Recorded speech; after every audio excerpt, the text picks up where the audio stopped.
The wheelchair hit the marble floor so hard the sound echoed through the entire mansion, and for one terrible second, nobody moved. A 12-year-old boy lay crumpled at the bottom of the grand staircase, his legs twisted beneath him, his father's scream tearing through the house like something breaking apart. The billionaire, a man who had never once in his life felt powerless, dropped to his knees beside his son and begged him to move his legs, just move them, just try, and the boy looked up at his father with tears sliding into his hair and whispered that he couldn't feel anything below his waist. That was the night everything the family had built came crashing down with him. And 3 years later, in a house that had gone quiet and cold, a woman nobody expected walked through the front door, carrying nothing but a worn-out bag and a stubborn kind of hope. And she was about to do what every specialist in the country said was impossible. Before we go further, if you want to see how this story ends, make sure you hit that subscribe button, drop a comment telling me where you're watching from, and share this with someone who still believes in miracles. Now, let's go back to where it all began. She had been a single mother for 11 years, ever since her husband walked out the week after their daughter was born and never once looked back. She worked 2 jobs just to keep the lights on, cleaning houses in the morning and caring for elderly patients at night. And she had long since stopped expecting life to hand her anything for free. Her daughter was 7 now, sharp as a tack, and always asking questions her mother didn't have good answers for, questions like why some kids had 2 parents, and warm houses, and she only had one tired mother and apartment that smelled like the radiator when it got cold. The mother never complained where her daughter could hear it. She saved her tears for the shower, where the water could hide them, and she got up every single morning and did it again. The job listing had seemed too good to be true. A private caregiver position, live-in for a wealthy family's son who had been paralyzed in an accident. The pay was more than she made in 2 months at her other jobs combined. She almost didn't apply, certain a woman like her, with no fancy nursing degree, just years of hands-on experience, and a heart that refused to quit on people, wouldn't stand a chance against trained professionals. But she needed the money, and needing something badly enough has a way of making people brave. The interview was held in an office bigger than her entire apartment. The billionaire sat behind a desk made of dark wood, his face unreadable, his eyes tired in a way that money couldn't fix. He had already gone through 11 caregivers in 3 years. Every single one had quit, worn down by his son's silence, his refusal to try, his flat and hopeless stare at the wall for hours at a time. The billionaire did not believe in miracles anymore. He had stopped believing the day the doctors told him his son would never walk again, and he had stopped believing even harder every time another expensive specialist walked out of that boy's room, shaking their head. He asked her why she thought she could succeed where trained professionals had failed. She told him the truth, because she had never learned how to do anything else. She told him she didn't have fancy degrees or a wall full of certificates, but she had spent years sitting with people the world had given up on, and she had learned that nobody heals because a chart tells them to. They heal because someone refuses to stop believing in them, even when they've stopped believing in themselves. The billionaire studied her for a long moment, and something in his tired eyes shifted, just slightly, like a door cracking open that had been sealed shut for a very long time. He hired her on the spot. The boy would not look at her the first day. He sat in his wheelchair by the window, staring out at a garden he used to run through, and when she introduced herself, he said nothing at all. She did not push. She simply sat down on the floor beside his chair, at his eye level, instead of standing over him the way everyone else did, and she stayed there in silence until the sun went down, not asking him for anything, just being present. When she finally stood to leave, she told him she'd be back tomorrow, and the next day, and every day after that, whether he wanted her there or not, because that was simply what she did. Weeks passed before he said a single word to her. It happened on an ordinary afternoon when she was helping him with his stretching exercises, the same exercises he'd refused to take seriously with every other caregiver, and she was telling him, without really expecting a response, about her daughter back home. about how her daughter had lost a tooth that morning and cried because she thought the tooth fairy wouldn't find their apartment since they'd moved twice that year. The boy let out a small, surprised laugh, the first sound of joy that House had heard in 3 years, and then he clapped a hand over his own mouth like he'd been caught doing something forbidden. She smiled at him and told him it was all right to laugh, that laughing didn't mean he'd forgotten how much he'd lost. It just meant he was still alive underneath all that pain. He looked at her then, really looked at her, and something between them changed permanently in that moment. The billionaire began coming home earlier. He told himself it was to check on his son's progress, to make sure the new caregiver was doing her job properly, but the truth sat quieter underneath that excuse. He found himself standing in doorways, watching this woman with no medical degree get his son to do things the finest doctors in the country couldn't manage. He watched her make him laugh. He watched her make him try. He watched his son, for the first time in 3 years, asked to do his exercises instead of being forced into them. One evening he found her in the kitchen long after her shift should have ended, quietly making dinner because the staff had gone home and the boy said he was hungry, and she couldn't stand the idea of a child going to bed with an empty stomach in a house full of money. The billionaire stood in the doorway and asked her quietly why she cared so much about a boy who wasn't hers, in a house that wasn't hers, doing work that went far beyond what she was being paid for. She turned to him, wooden spoon still in her hand, and told him that some things weren't about money. She told him that when you've spent your whole life being the one nobody comes to save, you learn to become the one who saves other people instead, because somebody has to, and it might as well be you. The billionaire didn't say anything back. He just nodded, and something in his chest ached in a way he didn't have words for yet.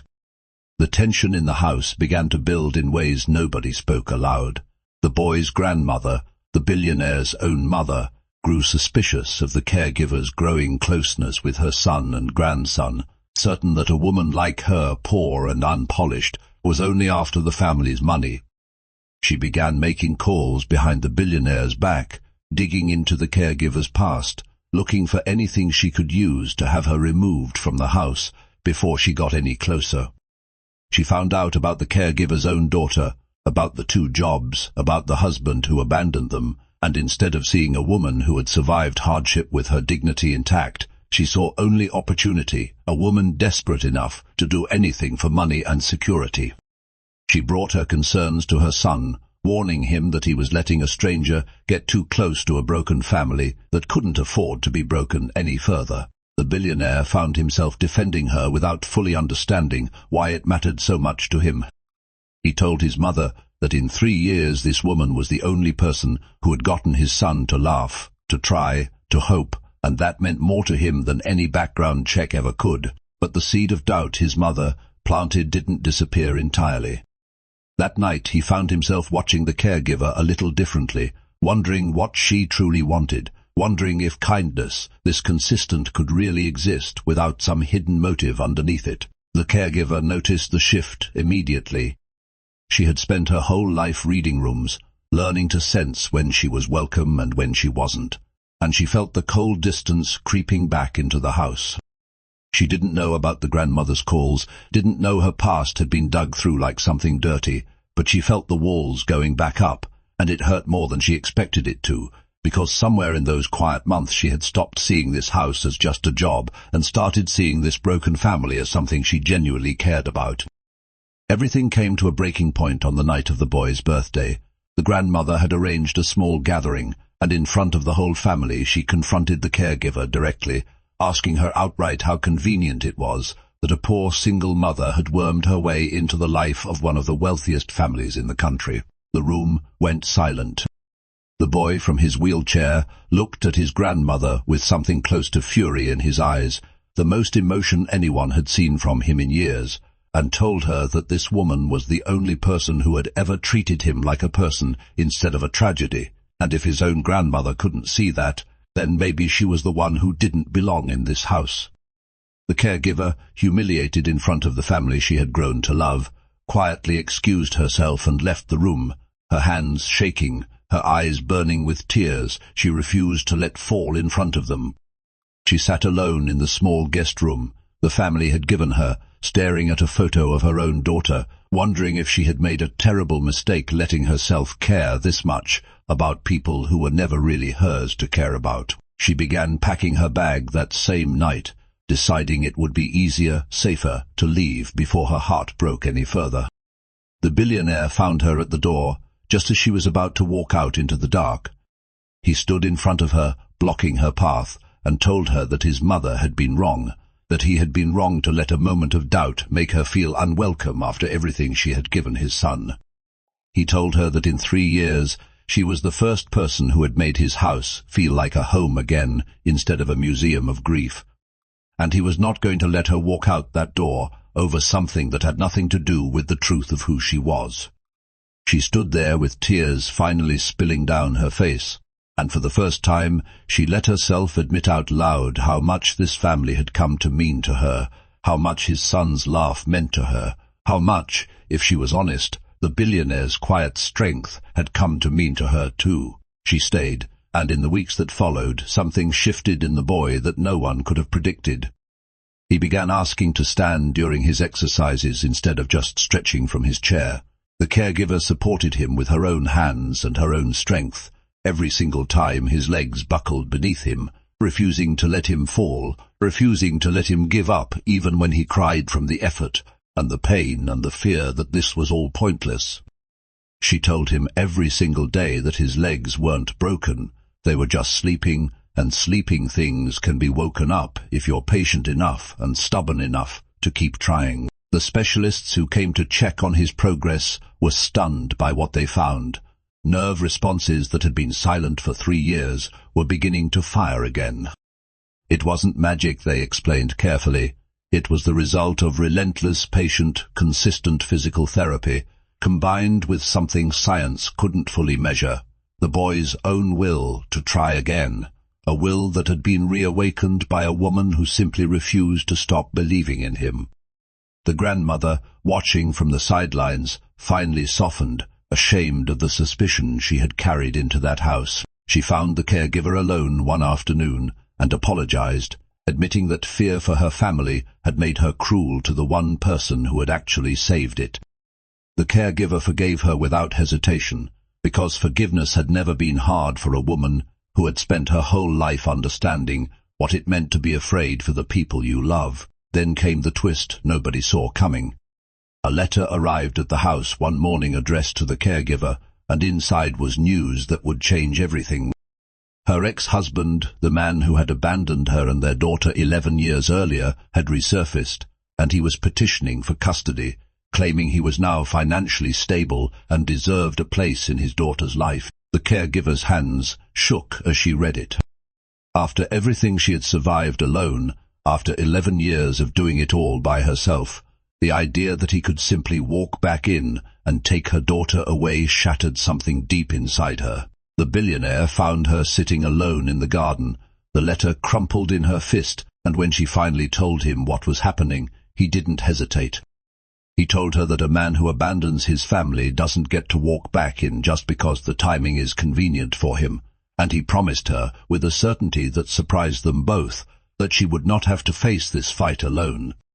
For the first time in over a decade, someone stood beside her instead of leaving her to carry the weight by herself, and she wept in a way she hadn't allowed herself to in years, not from sadness this time, but from the overwhelming relief of finally being seen.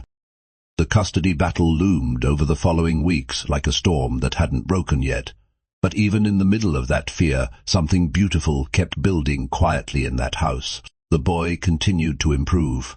He could now stand on his own for nearly a full minute before his legs trembled too much to hold him.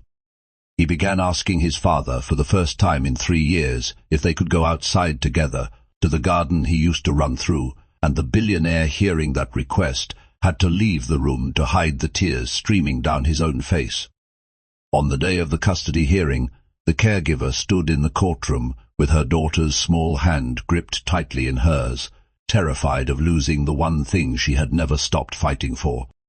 The billionaire sat directly behind her, close enough that she could feel he hadn't left, close enough that when her voice shook while speaking to the judge, she could hear his voice quietly reminding her that she wasn't alone in this. The judge, after hearing 11 years of a father's complete absence, weighed against 11 years of a mother's unwavering devotion, ruled in her favor without much hesitation, and the caregiver collapsed into her daughter's arms with a sob of relief that had been building for over a decade. That night, back at the mansion, the billionaire found her sitting on the porch steps, staring up at the stars, and for the first time he sat down beside her, instead of standing at a careful distance. He told her that watching her fight for her daughter in that courtroom had shown him something he'd been too afraid to admit to himself for months, that somewhere between watching her save his son and watching her fight for her daughter, he had fallen in love with her strength, her stubbornness, her refusal to ever stop showing up for the people she loved. She looked at him, stunned, unsure if she was allowed to want the same thing back after everything life had taken from her, but the honesty in his eyes gave her the courage to admit that she felt exactly the same way. Then came the moment the entire story had been building toward. Months of therapy, months of patience, months of two people who refused to give up on a boy the world had already written off, all led to one ordinary Tuesday afternoon in the garden. The boy stood at the edge of the grass, gripping the caregiver's hands, his legs trembling the way they always did, and he told her he wanted to try something new. He wanted to try walking, actually walking, not just standing, not just stretching, but real steps on his own, toward his father who was standing several feet away with his heart in his throat. The caregiver let go of his hands. The boy stood there, swaying, terrified, and then he took one step, then another. His legs shook violently beneath him, his face twisted with the effort and the fear of falling, but he kept going, one impossible step after another, crossing the grass toward his father with tears streaming down both their faces.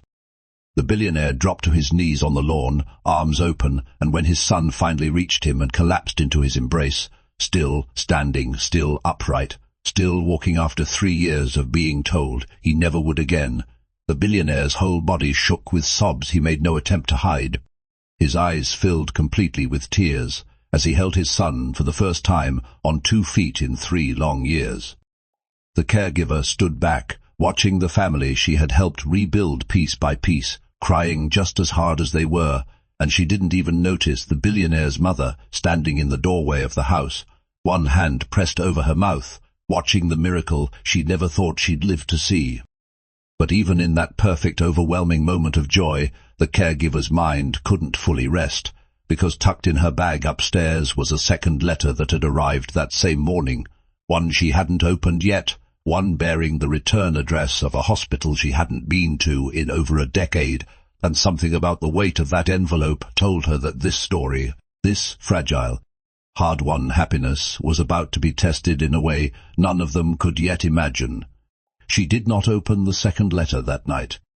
She told herself it could wait until morning, that nothing written on paper could compete with the sight of that boy walking across the grass into his father's arms, and for a few hours she let herself simply live inside the joy of it, sitting at the kitchen table long after the house had gone quiet, replaying the moment over and over in her mind like a song she never wanted to stop hearing. The billionaire found her there past midnight, still in her day clothes, staring at nothing, smiling to herself in a way he had never seen before.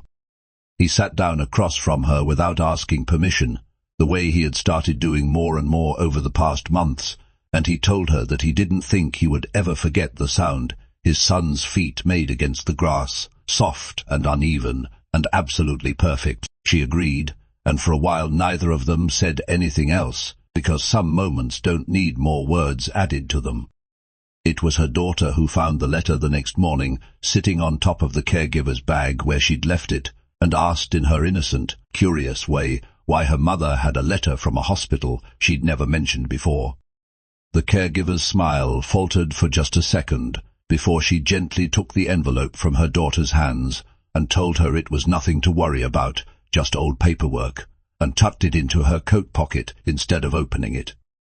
But her hands were not steady when she did it, and her daughter, sharp as always, noticed the way her mother's voice had gone thin and careful, the same way it always did when she was trying to protect her from something. The truth was that 11 years ago, before her daughter was born, before her husband left, the caregiver had gone through a health scare of her own, a lump the doctors found during a routine visit that turned out, after a terrifying month of waiting, to be benign. She had been told at the time to come back every few years for follow-up scans, and in the chaos of raising a child alone, working 2 jobs, and simply surviving day to day, those follow-ups had quietly stopped happening. She hadn't thought about it in years. She had assumed, the way people do when they're too busy to be afraid, that no news was good news, and moving forward was the same thing as being fine. She finally opened the letter 3 days later, alone in her room, after the boy had gone to bed still glowing from an afternoon, spent trying to run, actually run, short, unsteady bursts across the lawn while his father chased behind him, laughing in a way the house hadn't heard in years. The letter was from a hospital in the city where she used to live, following up on a scan she barely remembered scheduling months earlier, during a rare afternoon off, one she'd gone to almost as an afterthought, more out of guilt than any real concern. The letter asked her to come in as soon as possible to discuss the results in person. It did not say more than that, and the silence of what it didn't say was louder than anything it could have written down. She did not tell anyone at first. She told herself there was no point causing worry over something that was probably nothing, the same way it had been nothing 11 years ago, and she went about her days as normally as she could manage, helping the boy with his exercises, watching him grow stronger with every passing week, laughing at her daughter's stories about school,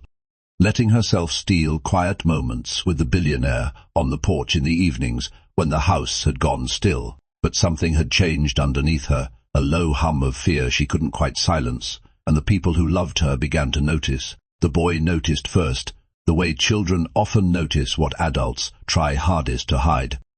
He asked her one afternoon, in the middle of his stretching exercises, why she seemed sad even when she was smiling, and she was so caught off guard by the question that she nearly told him everything right then. Instead, she told him only that grown-ups sometimes carried worries. They didn't know how to put into words yet, and that it had nothing to do with him, and that he should focus on nothing except the incredible progress he was making, progress that still felt like a miracle every single day she witnessed it. He accepted the answer the way children accept most things adults tell them, with a kind of trusting uncertainty.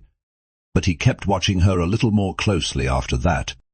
The billionaire noticed too, though it took him longer, because he had spent years training himself not to look too closely at other people's pain, a habit born from watching his own family's grief for so long that noticing pain in others had started to feel unbearable. But he could not stop noticing hers. He noticed the way she sometimes stared out the window mid-sentence,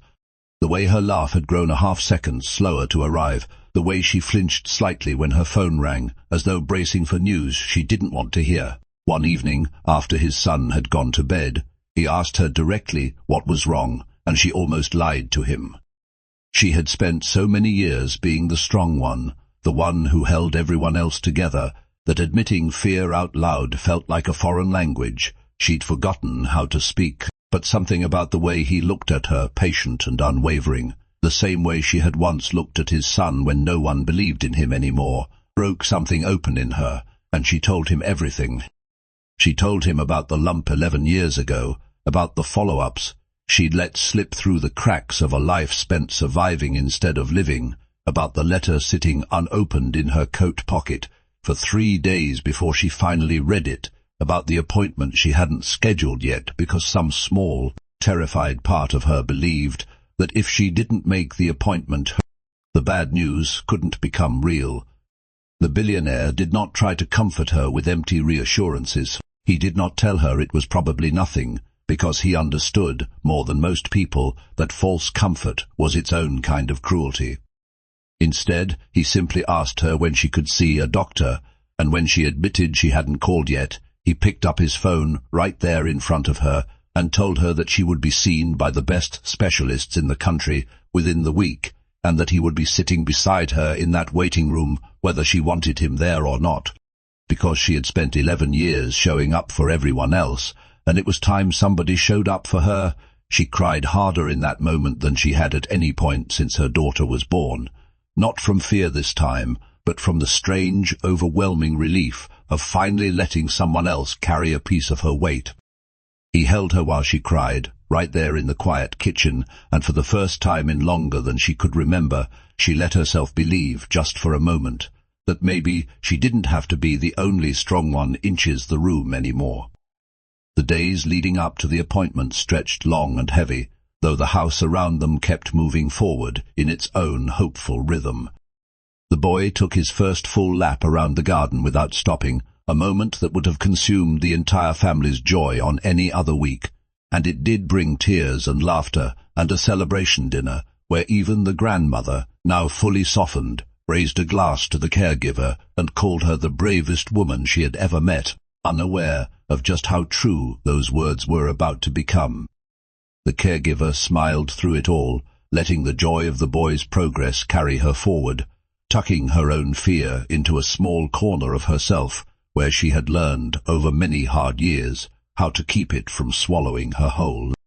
Her daughter, still too young to fully understand what was happening, but old enough to sense the tension humming beneath the surface of her mother's smiles, began sleeping in her mother's bed again, some nights curling into her side the way she had when she was much smaller,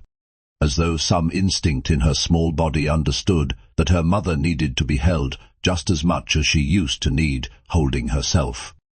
The caregiver would lie awake in those quiet hours, listening to her daughter's steady breathing, thinking about 11 years of fighting alone, and wondering with a fear she could barely admit even to herself, what would happen to her daughter if the results came back the way some small terrified part of her already suspected they might. The morning of the appointment arrived grey and quiet, though true to the promise made months earlier. No rain fell, only a heavy stillness in the air that felt like the whole world was holding its breath alongside her. The billionaire drove her himself, refusing to let a driver take his place, and he held her hand the entire way, not saying much because he had learned by now that she didn't need words as much as she needed presence. The simple, unwavering fact of somebody staying. The waiting room felt impossibly long. She stared at a spot on the wall, running through 11 years of memories in her mind, all the nights she had gone to bed exhausted and afraid and gotten up anyway. All the birthdays and school plays and skinned knees she had shown up for entirely alone, and she found herself praying quietly, desperately, not for herself, but for the chance to keep showing up. Because her daughter still needed her, because the boy down the hall was only just learning to walk again, because for the first time in over a decade she had found something worth staying alive for beyond simple survival. When the doctor finally called her name, the billionaire stood with her without being asked, and the doctor, seeing the steadiness in his presence beside her, did not question it, only led them both back into a small room that smelled faintly of antiseptic and carried the particular silence of a place where people's whole lives got rearranged in a matter of minutes. The doctor did not make her wait long for the truth, and the truth, when it came, arrived differently than she expected. The growth they'd found was real, and it did require treatment, but caught this early, caught because of a scan she'd almost skipped entirely. The odds sat overwhelmingly in her favor. It would mean surgery and likely a course of treatment afterward, to be certain, and it would mean weeks, maybe months, of appointments and recovery, and a body that would need real rest for the first time in 11 relentless years. But it would not, in all likelihood, take her away from the people who needed her. She would live. She would very likely fully recover. She sat in that small room and wept, not from grief this time, but from a relief so enormous. It felt like her whole body had been holding its breath since she was 26 years old and first heard the word lump spoken aloud by a doctor in a room, very much like this one. The billionaire held her hand through every word of it, and when the doctor left them alone to process, he pulled her into his arms right there in that small clinical room and told her, his own voice breaking, that he did not know what he would have done these past months if he had lost her before he'd even had the courage to tell her how much she meant to him. She pulled back to look at him, and in the middle of that overwhelming tearful relief, she finally said out loud what she had been too afraid to say for weeks, that she loved him too, that somewhere between teaching his son to stand again and learning to let someone else hold her weight, she had fallen completely and helplessly in love with him. The weeks that followed brought a different kind of family portrait than the one that opened this story. The surgery went exactly as the doctors hoped, and the recovery, though difficult, unfolded surrounded by more love and support than she had ever let herself imagine having. The boy, still building strength in his own legs every single day, insisted on bringing her tea and reading to her from his favorite books while she rested, telling her that now it was his turn to take care of her the way she had taken care of him. Her daughter grew comfortable enough in that big quiet house to start calling it something close to home, no longer flinching at its size, no longer afraid that it would be taken away from her the way so many good things in her short life already had been. The grandmother, who had once tried so hard to have the caregiver removed from the house, became one of her fiercest advocates during recovery, sitting with her through long afternoons, admitting quietly one day that watching this woman fight for her life had taught her more about strength and grace than she had learned in 70 years of her own comfortable existence. 6 months after that appointment, the boy walked fully and steadily down the aisle of a small garden wedding, no wheelchair in sight, no trace of the boy who once refused to speak to anyone at all, and stood proudly beside his father as the caregiver walked toward them both in a simple white dress, her daughter scattering flower petals ahead of her with the particular seriousness only a 7-year-old can bring to an important job. The billionaire, standing at the end of that aisle, could not hold back his tears, his eyes filling completely as the woman who had saved his son, and then saved herself, and then saved him in ways he was only beginning to understand, walked toward the rest of their lives together.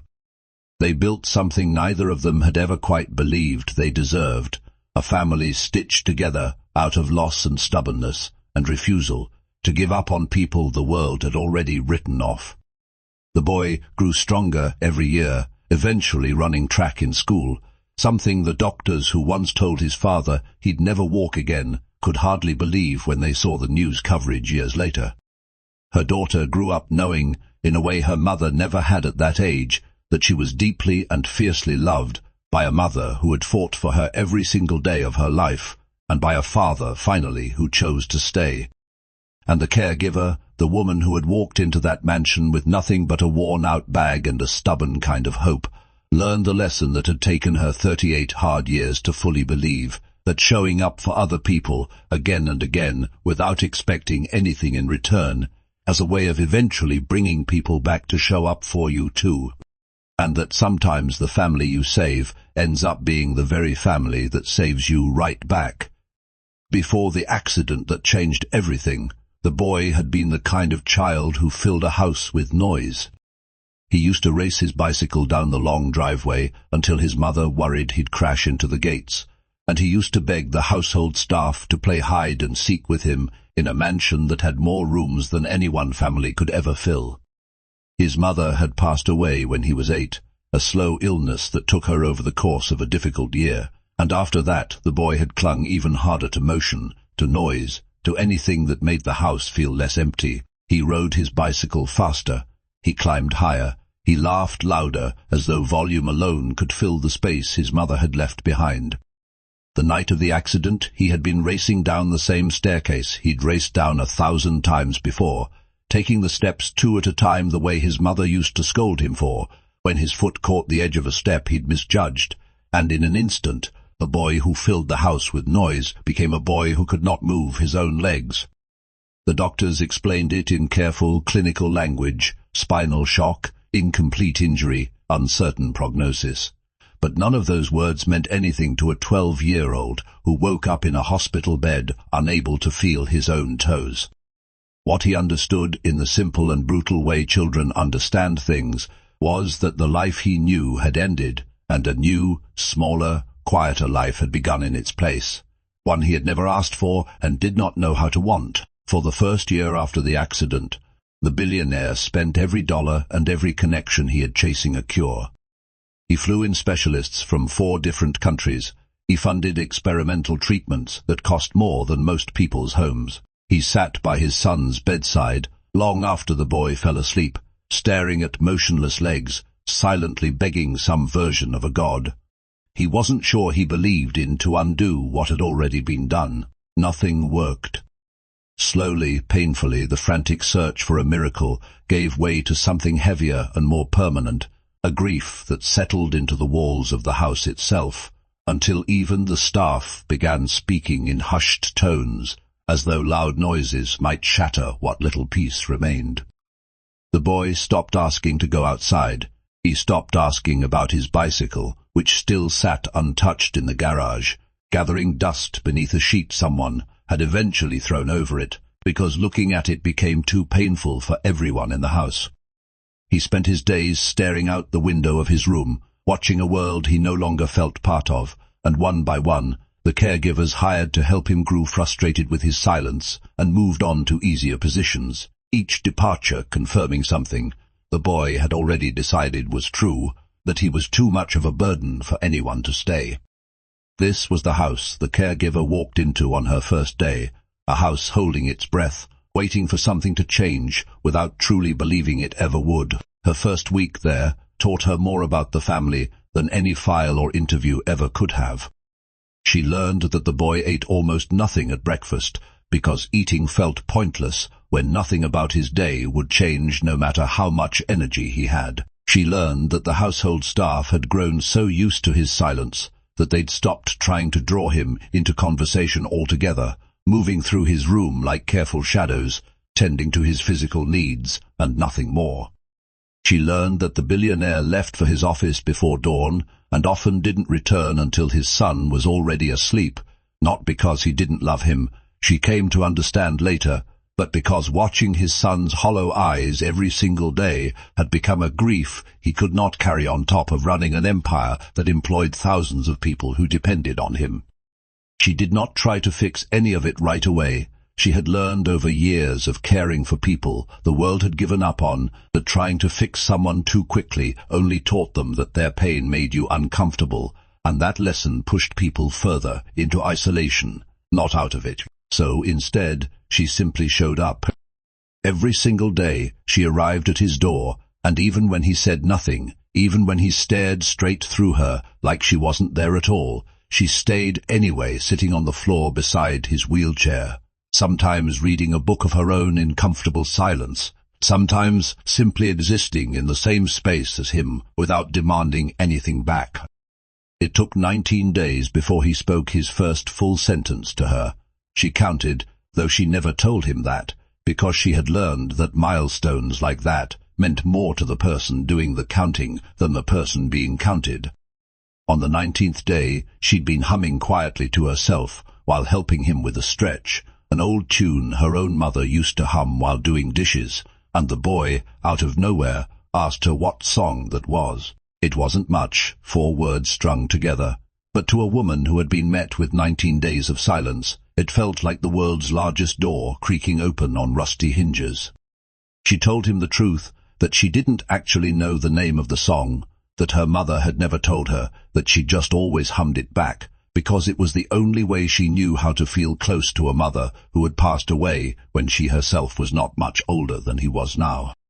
The boy looked at her with something new in his eyes. Then, not quite trust, not yet, but the beginning of recognition, the realization that the woman sitting on his floor wasn't just being paid to be kind to him. She understood loss in a way that made her kindness feel real instead of performed. From that day forward, small conversations began to bloom between them, fragile and uncertain at first, like seedlings pushing up through frozen ground. He asked her about her daughter. She told him about the lost tooth, about the mismatched socks her daughter insisted on wearing to school because she said matching was boring, about the way her daughter had once tried to convince her that vegetables were a scam invented by grown-ups to ruin dinner. The boy laughed at that one, really laughed, the sound cracking through the quiet house like sunlight breaking through clouds after a very long winter. She began bringing small things from her own life into his world, not expensive gifts, nothing that could compete with anything money could buy him, but small pieces of an ordinary life he'd never had access to. She brought him a deck of cards worn soft at the corners from years of use, and taught him the games she used to play with her own siblings growing up. She brought him a battered paperback book she'd read a dozen times herself, insisting he'd love it even though it wasn't a book any tutor would have assigned him. She brought him stories, real ones, about hardship and struggle, and getting back up anyway, not the sanitized version of resilience often fed to children, but the honest, difficult, unglamorous version she had lived herself. The physical therapy exercises, when they finally began in earnest, started small, almost invisibly small. She did not push him toward some grand vision of walking again, not at first, because she understood that a boy who had lost everything needed to rebuild trust in tiny manageable pieces before he could ever hope to rebuild trust in his own body. They started with simple movements, wiggling toes he couldn't fully feel, flexing muscles that sent no clear signal back to his brain, and every single day, no matter how small the movement or how frustrated he became, she told him the same thing, that his body wasn't broken, it was just quiet. And quiet things could be coaxed back into speaking if you were patient enough to keep listening for them. There were setbacks, plenty of them, days when frustration boiled over into anger, when the boy screamed at her that she didn't understand what it felt like to be trapped inside a body that refused to obey him, that she could walk out of this house any time she wanted while he was stuck here forever. She never took the anger personally because she recognized it for what it truly was, grief wearing the mask of rage, the same grief she'd seen in dozens of patients over the years who weren't ready yet to feel their sadness directly, and instead let it come out sideways, sharp and cutting toward the person closest to them. She simply stayed through those outbursts too, calm and steady, and afterward, when the anger burned itself out and left him crying instead, exhausted and ashamed of his own explosion, she held him the way she would have held her own daughter, and told him that anger didn't scare her away, that nothing about his pain scared her away, because pain wasn't something to be ashamed of. It was just proof that he was still fighting. The billionaire witnessed one of these outbursts from the hallway one evening, having come home early enough for once to catch the tail end of his son's screaming before it dissolved into tears. He stood frozen outside the door, unsure whether to intervene, and watched instead. The caregiver simply sat with his son through the storm of it, not flinching, not leaving, not trying to silence his pain, but simply absorbing it alongside him until it passed. He had tried in his own clumsy way to comfort his son through outbursts like this before, but his own grief over his wife's death and his son's accident had always made those moments unbearable for him too, and he often found himself retreating from his son's anger instead of sitting inside it with him. Watching this stranger do effortlessly what he himself had struggled to do for 3 years planted something complicated in his chest, equal parts gratitude and shame. It was around this time that he began seeking out small excuses to be near her, though he told himself for weeks that his interest was purely about his son's progress. He began asking her detailed questions over dinner about the day's exercises, questions that could have easily been answered in a 2-line email, but that he insisted on discussing in person instead. He began noticing small things about her, the way she always finished her own plate before checking whether his son had finished his, prioritizing his needs over her own hunger without seeming to think twice about it, the way she hummed that same unnamed tune under her breath while working, the particular quiet strength in the way she carried herself, despite clearly having spent years being underestimated by people who mistook her humility for weakness. One evening, staying later than usual to help clean up after a difficult therapy session that had left the boy in tears, she found herself alone in the kitchen with the billionaire for the first time since her interview months earlier. He poured her a cup of coffee without asking if she wanted one, sliding it across the counter toward her the way you might do for someone you'd known for years rather than months. And he asked her quietly how she managed to stay so patient with his son, when even trained professionals had walked away exhausted and discouraged. She thought about the question for a long moment before answering honestly, telling him that patience wasn't really the right word for what she offered his son. What she offered him was simply the belief that he was worth the effort, a belief she suspected nobody had fully given him since his mother passed away, and belief, unlike patience, didn't run out the way energy or willpower eventually did, because belief wasn't something you spent, it was something you decided over and over to keep choosing. The billionaire sat with that answer for a long time after she left that night. He thought about his own exhaustion these past 3 years, the way grief had worn down his own belief in his son's recovery until he'd quietly, without ever admitting it out loud, stopped expecting things to get better at all. He realized, sitting alone in that too-quiet kitchen, that somewhere in the fog of his own grief, he had stopped choosing to believe in his son the way this stranger chose to believe in him every single day without fail, and the realization sat heavy and uncomfortable in his chest, mixed together with something that felt dangerously close to hope. The following months brought slow, steady progress that felt miraculous, precisely because it arrived in such small pieces. The boy regained sensation first in patches, a tingling in his left foot 1 week, faint pressure recognition in his right calf the next. The specialists, cautiously optimistic, explained that his injury had never been complete, that the nerve pathways had simply gone dormant from trauma and lack of use, and that consistent patient stimulation was slowly, painstakingly waking them back up. What the specialists could measure in nerve conductivity tests, the caregiver had already been building for months in a language no medical chart could capture, the language of trust rebuilt one small, unglamorous day at a time. By the boy's 13th birthday, 6 months into her employment, he could wiggle both feet on command, a movement so small it would have gone unnoticed in any other 12-year-old, but one that brought the entire household, staff included, to tears the first time they witnessed it. The billionaire, watching his son's toes move under his own command for the first time in over 3 years, had to excuse himself from the room entirely, overwhelmed by an emotion too large to contain in front of an audience, and the caregiver found him later, alone in his study, silently crying with a kind of relief that had nowhere else to go. She did not go to comfort him right away. She understood, by now, that grief needed room to exist before it could be held, and she simply knocked softly on his open door and asked if he wanted company or wanted to be alone. He asked her to stay, and she did, sitting across from him in a chair that had probably never once had anyone but him seated in it, and for a long while neither of them spoke, letting the weight of the day's small miracles settle around them in comfortable silence. Eventually he spoke, his voice rougher than usual, and told her something he had never said out loud to anyone since his wife's death, that he had spent the past 3 years quietly believing his son would never really come back to him, that the doctor's careful clinical language about uncertain prognoses had translated in his own mind into a permanent kind of loss. He'd simply learned to live beside, the way you learn to live beside a persistent ache instead of expecting it to ever fully heal.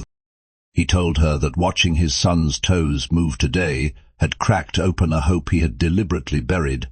because hoping and then losing again had felt more dangerous than simply not hoping at all. She understood that fear more deeply than he could have known. She told him gently about her own history with hope, about the years after her husband left when she'd trained herself not to want too much, not to expect too much, because wanting things you couldn't guarantee felt like setting yourself up for a particular kind of pain that was almost worse than simply expecting nothing. But she told him, too, that somewhere over the past 6 months, watching his son fight his way back one small movement at a time, she had relearned something she'd forgotten for years, that hope wasn't actually about guarantees at all. It was about choosing deliberately and repeatedly to keep showing up for a future you couldn't promise yourself. Simply because the alternative, giving up on it entirely, was its own kind of defeat. The billionaire looked at her for a long moment after she finished speaking, something shifting visibly behind his eyes, and told her quietly that he was grateful more than he knew how to properly express, that his son's life had been touched by someone who understood hope the way she did. The words were simple, but the way he said them carried something heavier underneath, something neither of them named out loud that night, though both of them felt it settle quietly into the space between them, unspoken but undeniable. The weeks that followed carried this new, fragile tenderness forward, in small ways neither of them acknowledged directly.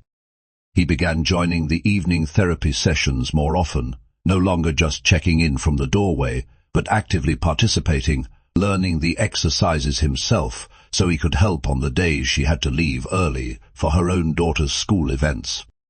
Watching father and caregiver work together, the boy's progress accelerated in ways the specialists found remarkable, though anyone paying close attention could see that the medical explanation only told half the story.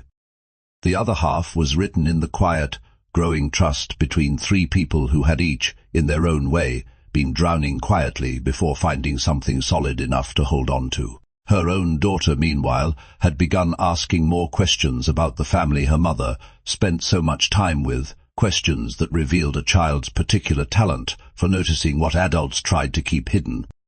She asked why her mother smiled differently when she talked about the billionaire than she did when she talked about anyone else. She asked if the paralyzed boy was going to be her brother someday. The caregiver deflected these questions gently at first, telling her daughter that grown-up feelings were complicated and that nothing was certain yet, but privately she found herself unable to fully deny the truth underneath her daughter's simple, direct questions because somewhere in the past several months she had fallen in love with a family that wasn't originally hers and a man she had never expected to let herself want. It was around this time that the grandmother's suspicions began to sharpen into something more active, and this is where the story you've already heard begins to fold back into itself. The confrontation at the birthday party, the caregiver's near departure, the billionaire stopping her at the door, the slow rebuilding of trust that followed. What that earlier telling didn't capture was just how close the caregiver came, in the days after that humiliating confrontation, to genuinely believing she didn't belong in that world at all, how she lay awake for 3 consecutive nights, turning over every unkind word the grandmother had said, wondering if perhaps there was a cruel kind of truth buried inside the accusation, whether a poor single mother really could ever belong, permanently and legitimately, inside a world built entirely out of money and old family names. What finally changed her mind wasn't the billionaire's words at the door, powerful as they were, but something smaller that happened the following morning. The boy, having heard through the staff about his grandmother's confrontation and the caregiver's near departure, wheeled himself into her small guest room before she'd even had her morning coffee and told her, with a directness only children seemed to possess, that if she left, he didn't think he'd ever try to walk again, not because he couldn't, but because he wouldn't see the point of trying without her there to believe in him the way nobody else in his life ever had. It wasn't fair, she knew even then, to place that kind of weight on a woman's decision, but it was honest in a way that cut straight through every doubt his grandmother's cruelty had planted in her overnight, and she found herself unable to walk away from a boy who needed her that much, regardless of what his family's money or history said about whether she belonged. The months that followed this turning point carried the family forward through the progress you've already heard. The boy's first assisted steps, the specialist's stunned reports, the grandmother's eventual, humbled apology. But underneath all of that visible progress, a quieter transformation was happening between the caregiver and the billionaire, built in small moments that rarely made it into any dramatic retelling, late-night conversations in the kitchen after his son had gone to sleep, the particular comfort of 2 exhausted, guarded people slowly learning to let each other see the parts of themselves they usually kept hidden. He told her, one evening, about the year his wife had been sick, about how he'd thrown himself into work because watching her decline felt unbearable, and running his company gave him something he could still control while everything else in his life spiraled beyond his grasp. He admitted, with visible shame, that he hadn't been in the room when she passed, that he'd been in a meeting 3 states away, and that he had never fully forgiven himself for choosing his empire over those final hours with the woman he loved. She listened without judgment, because judgment had never been something she offered easily to people carrying grief they hadn't yet learned how to hold, and she told him gently that grief made people do strange, self-protective things, that running toward work when everything else felt unbearable wasn't a moral failing. It was simply a human being doing whatever they could to survive an unsurvivable loss. In turn, she told him things she had never said out loud to anyone, not even her own mother before she passed. She told him about the exact moment her husband told her he was leaving, 3 days after their daughter was born, how he'd stood in the doorway of their small apartment with a packed bag already sitting by his feet, as though he'd made the decision long before he ever said the words aloud. She told him about the 11 years that followed, the 2 jobs, the nights she went without dinner, so her daughter could have seconds, the particular loneliness of being the only adult in a house, responsible for every single decision, every scraped knee, every school project, every fever in the middle of the night, with absolutely no one to share the weight of any of it. She told him, too, about the quiet fear she'd carried for years that she wasn't enough, that no matter how hard she worked or how much she loved her daughter, some fundamental lack in herself was the reason her husband had left in the first place, a fear she knew logically wasn't true, but one that had lived in her chest anyway for over a decade. He listened to all of it without trying to fix her or minimize her pain, the way people so often instinctively did when faced with someone else's suffering. And when she finished speaking, he told her something that broke something open in her chest, that in 6 months of watching her show up every single day for his son, for her own daughter, for a family that wasn't originally hers, he had never once seen anything close to lack in her, only an abundance so complete it had somehow, impossibly, managed to fill an entire house that had been running empty for years. She cried at that quietly, and he reached across the table and held her hand, not saying anything else, simply staying present with her the exact same way she had spent months staying present with his son, and something between them settled, finally fully into a truth neither of them needed to say out loud anymore, because it had become as clear and undeniable as sunlight. The health scare that followed, the letter from the hospital, the surgery, the recovery unfolded exactly as you've already heard, but held now within the fuller context of everything that came before it, the 11 years of solitary strength, the slow rebuilding of a broken boy's trust in his own body, the quiet unraveling of 2 guarded hearts, finally letting themselves be fully known by another person. And the wedding that closed the story carried inside it not just the joy of a single perfect day, but the full weight of everything that led there, a mother who had spent over a decade believing she wasn't enough, finally standing surrounded by proof that she had always been more than enough, and a father who had spent 3 years believing his family was permanently broken, finally watching his son walk unaided and unafraid toward a future none of them had dared to fully hope for, until a stranger with a worn-out bag walked through their door and simply refused to stop believing. They did not build a perfect life together after that, because perfect lives don't exist outside of stories, and even this one, as close to a fairy tale as real, difficult people can manage, carried forward its own ordinary struggles, blending 2 families together. Navigating a boy's continued physical therapy and a girl's adjustment to a home far larger and stranger than anything she'd known before, learning the particular difficulty of loving someone fully after years of loving cautiously.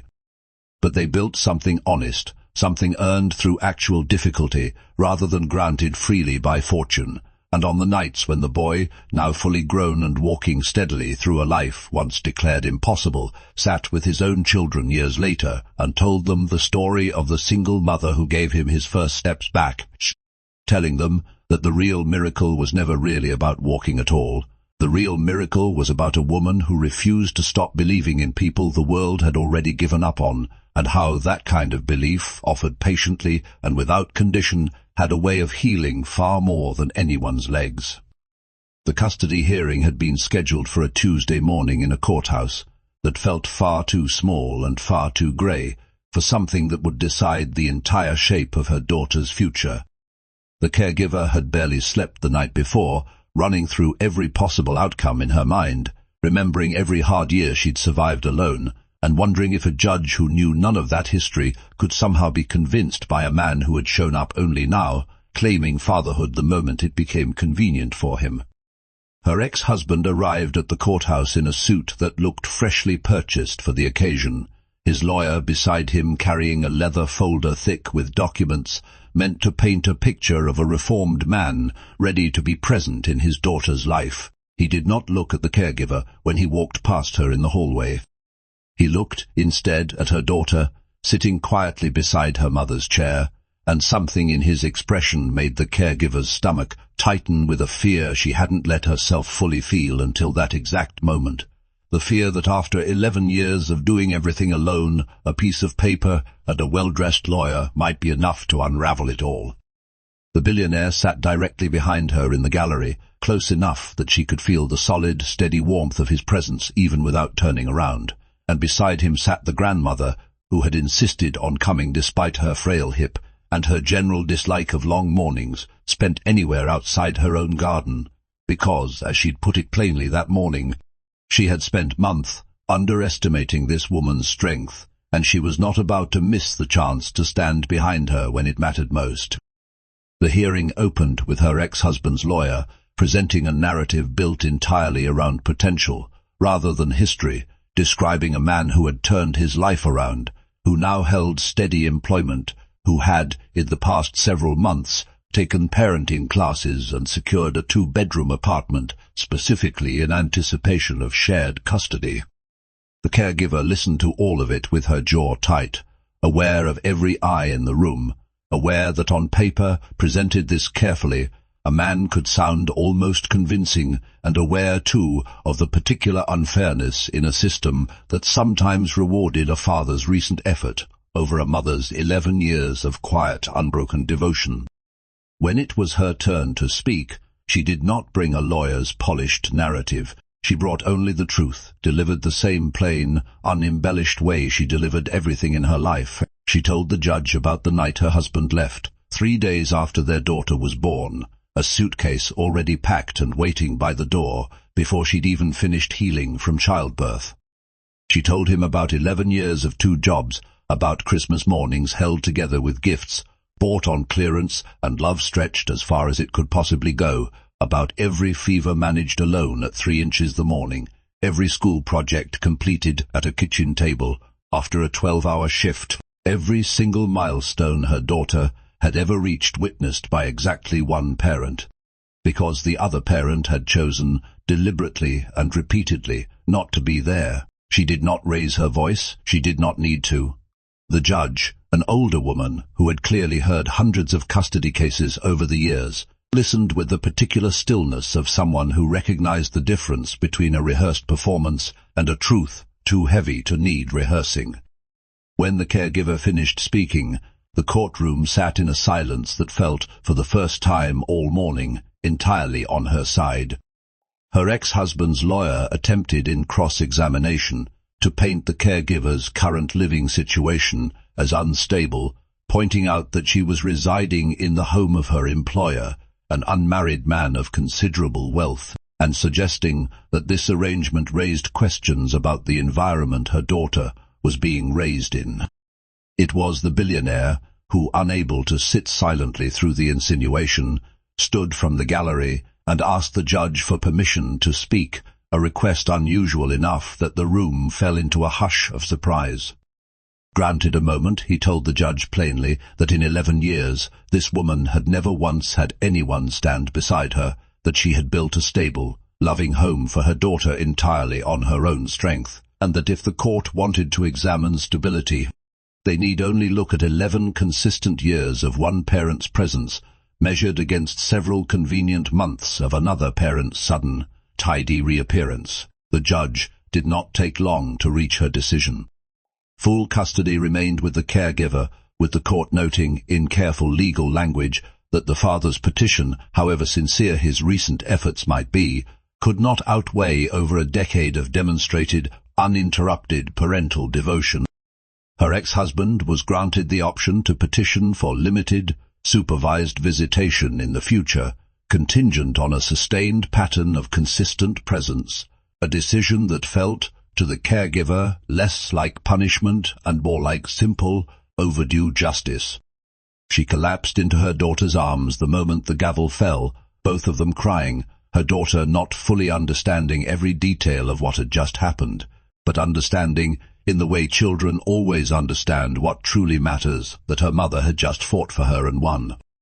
The billionaire wrapped both of them in his arms moments later, and the grandmother, dabbing at her own eyes with a handkerchief she'd clearly brought along in anticipation of exactly this outcome, declared loudly enough for half the courthouse hallway to hear that she had never in her life witnessed a braver woman, and that she would fight anyone, in any courtroom. Whoever again suggested this family didn't belong together. The drive home that afternoon felt different than any drive the caregiver had taken in 11 years, lighter somehow, as though a weight she'd carried so long she'd forgotten it was optional had finally been set down.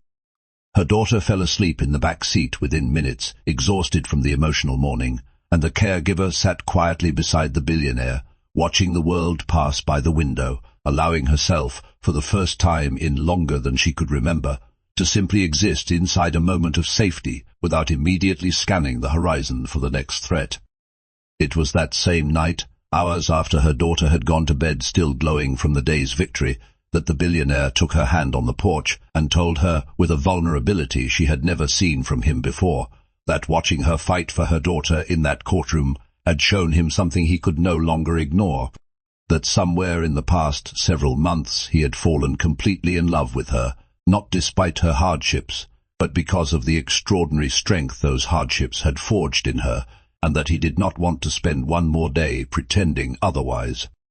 She told him, through tears that had become almost constant that week, that she loved him too, that she had loved him for weeks, without letting herself fully believe it was allowed.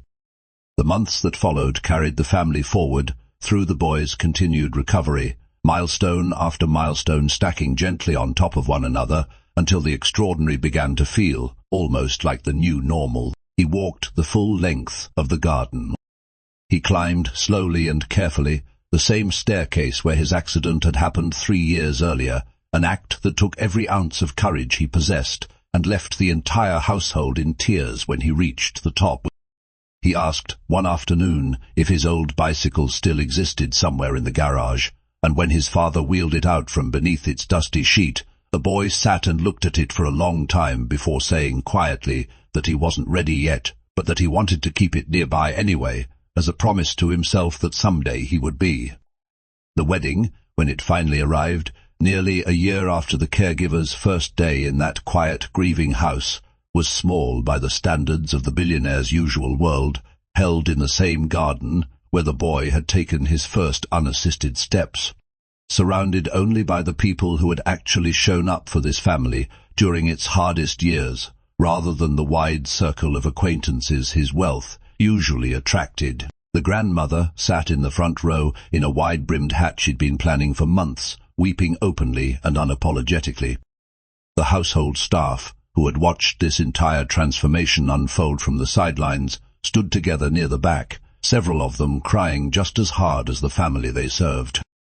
The boy, fully steady on his own 2 feet now, stood beside his father at the end of the aisle, wearing a suit he'd insisted on picking out himself, and when the music began and the caregiver appeared at the far end of the garden in a simple white dress, her daughter walking just ahead of her scattering flower petals with fierce, serious concentration, the boy reached over and took his father's hand, the same way his father had once held his during 3 years of hospital visits and failed treatments, and told him quietly that their family was finally whole again.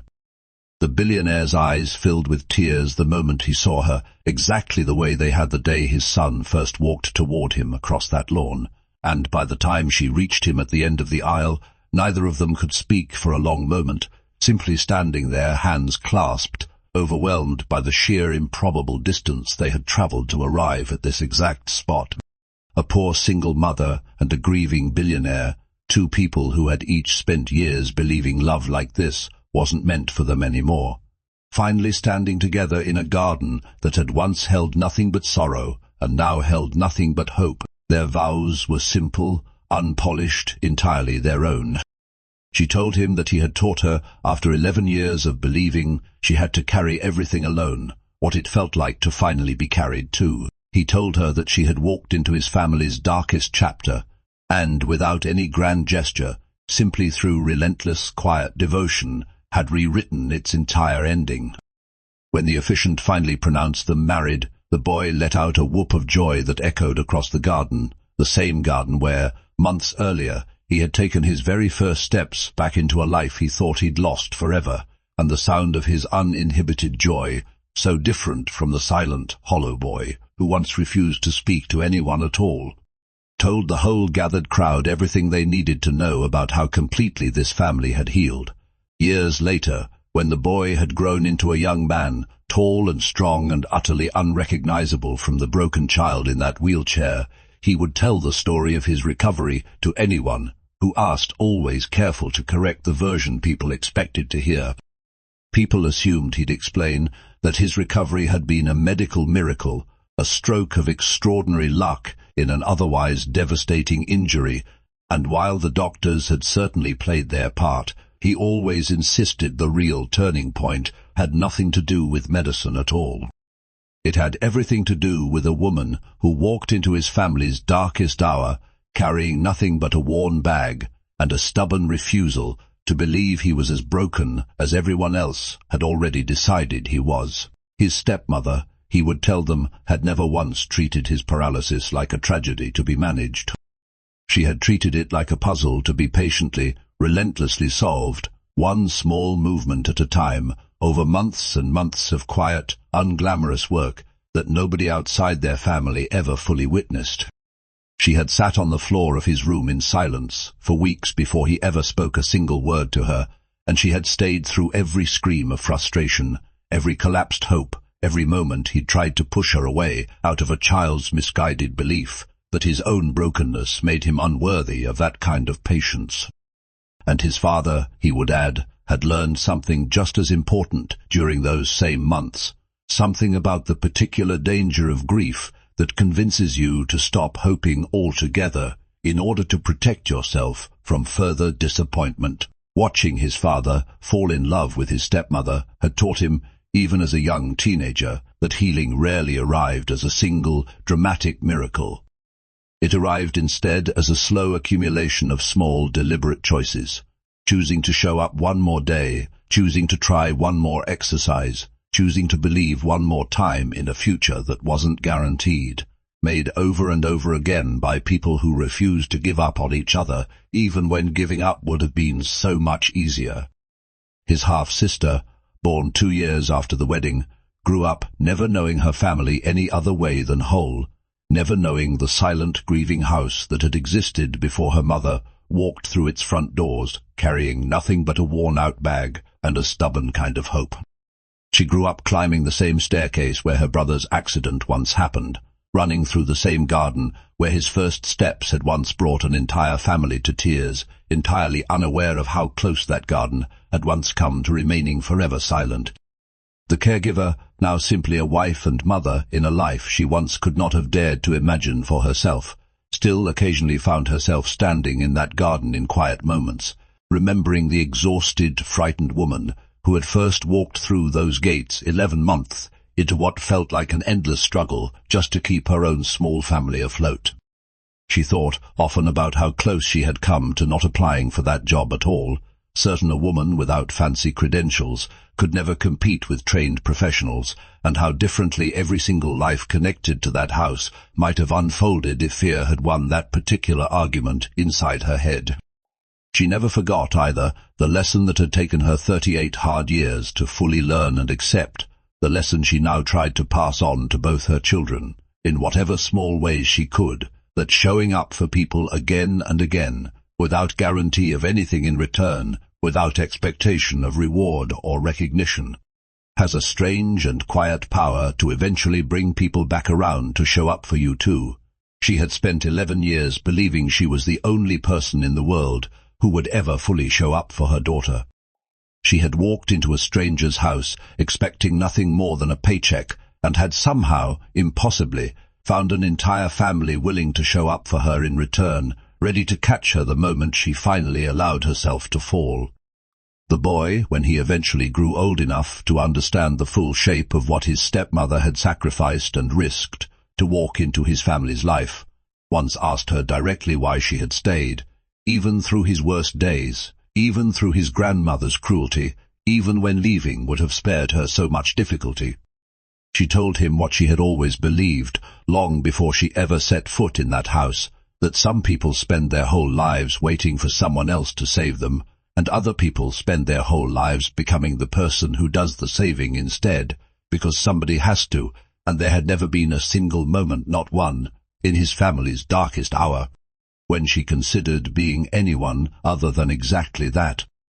And so the story that began with a wheelchair crashing down a marble staircase, with a father's scream tearing through an empty house, with a boy who could no longer feel his own legs, ended instead in a garden full of laughter, 3 children eventually running across grass that had once witnessed nothing but grief.